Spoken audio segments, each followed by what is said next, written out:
so far since the last time I was here, and I can't believe I was hiding it so well, how low I was, what a rut I was in. You see, you thought you were hiding it, but you were among friends and we were all really worried about you. We're still really worried about you. Oh, no, I've come such a long way. I mean, when was the last time I was on? I think I was crying about my mum. January. It was January you're on. Obviously, oh, my God. About your mum, everything else that was going on in your life. God, I don't even know where to begin. It's really been tough. And like I say, I've got rid of a lot of people in my life around me.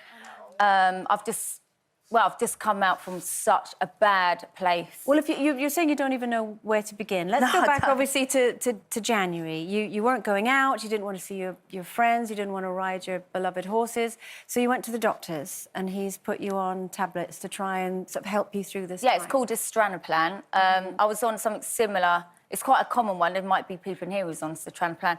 And when I had postnatal depression with Junior, I was on one called Citalopram. OK. But I just felt I needed it. I just wasn't myself. I wasn't the happy me. Yeah. I would want to drink to block things out. I was in a relationship where I felt selfless, that I wasn't worth anything. I felt worthless. I was manipulated into a situation where I felt I wasn't in control. I've been banned from driving and being in the country. I couldn't take my kids to school.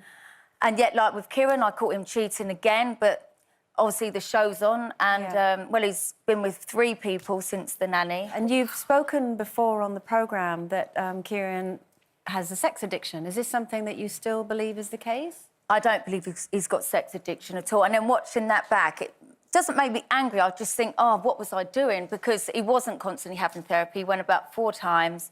But, you know, it is what it is. I tried paying for therapy when I caught him the first time. I mean, I was with him 5 years. You'll see in the show, there wasn't even 6 months of 1 year he was faithful to me. He just hasn't got sex addiction. I don't know what it is he's got, but I'm so glad I'm out of it. When I look back, I can't believe I was in that. Yeah. Katie, why do you think, you know, like some women have the rule, I personally, like 1 strike and you're out. Not once, not twice, 3 times. Why do you think you've kept forgiving him over and over? What was it? What was the reason? Well, it's about 7 times now, you'll see in the show. I don't know, I was manipulated into a situation where I felt it was as if I was the reason why he was doing it. Yeah. I think because he did everything, he'd make me feel that I couldn't do anything. Like, In what respect, like looking after the kids and doing like the he'd house? cook, he'd do everything and made me feel worthless. And he'd be like, without me, you wouldn't be able to do anything, you know. And but now he's gone, it's like, well, I am. I'm that powerful woman, that independent woman. I've just got out of a bad situation, you know. A lot happened to me, like with my mum. Yeah. How is your mum?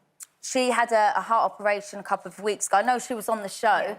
I was proud of her for doing that. But no, she has deteriorated a lot more. I can hear it in her breathing. She's slowed down. Having the op that she had, basically her heart was 80% blocked and she never knew. And they said, we don't know how you didn't have a heart attack and die.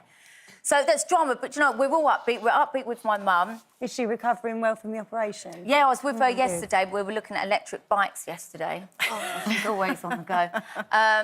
But, yeah, I'm just glad I'm out of that situation, and it's only through speaking up and having the guts to go to the doctors, and I just thought, I can't lie to people around me anymore. I have to be honest to people. Because when I'd split with Kieran, he wouldn't leave the house.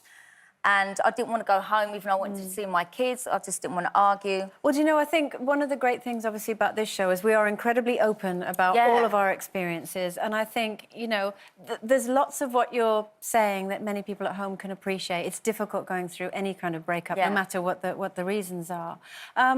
You talk about drama. You also had yet another kidnap attempt on Harvey. Yeah, in the past 6 months, there was one for Essex. Scotland Yard got in touch again. I thought, is this another joke? But it wasn't. It started off with an email, £50,000 ransom, and if not, they were going to find Harvey, cut him up, slash him if I didn't pay this money. So the police found the address, and it was just a woman that lived there. We don't know if it was a vendetta or whatever you say. Is that since, I'm sorry, is that since the hijacking in South Africa or before? That's during it. This is all at the same time. Right, OK. So obviously what happens to people when they do? I mean, was she charged? It was a pay-as-you-go. They tracked back the email, and it was just they couldn't trace it back to anyone. So they've now got that's all. That's closed. We haven't had any more emails from them. OK. So yeah, that at the same time. One thing after another. Then the hijack thing. I don't know if you're talking about that now. Well, very quickly, you were filming while you were in South Africa, and your car got hijacked, and which was an incredibly stressful situation. And again, thankfully, everybody came out of that. One person, Yeah, everyone battered thought and it bruised. was just to promote the show, but we was all held at gunpoint, threatening to kill us. No, the police don't know why they didn't kill us, because in South Africa, that's what they do. Have you had any... I mean, that is such a trauma, Katie, to have been in that situation. Have you spoke to anyone Oh, properly? yeah, and we're all professionally having about therapy it? for it because, well, yeah, even now when I'm in the car, I'm like that thinking, is someone You going to would come be. up to the window? But do you think, Katie, now, like, we're obviously, you know, drinking, I can relate to that when my mum got ill. Like, do you think you maybe be self-medicating? Because I know I did. Oh, it is. It's and like to an the partying. escapism. Of course it is. 100%. It numbs it. Because I went to the doctors thinking, am I losing the plot here? Like, 'cause I just didn't feel like me. And I explained, I was honest to the doctor. If you can't be honest to the doctor, who can you be honest to? And they totally understood because they knew the stresses I was under. They said it's called escapism. I was a short-term case, not a long-term. Yeah. 'Cause they said sometimes when they get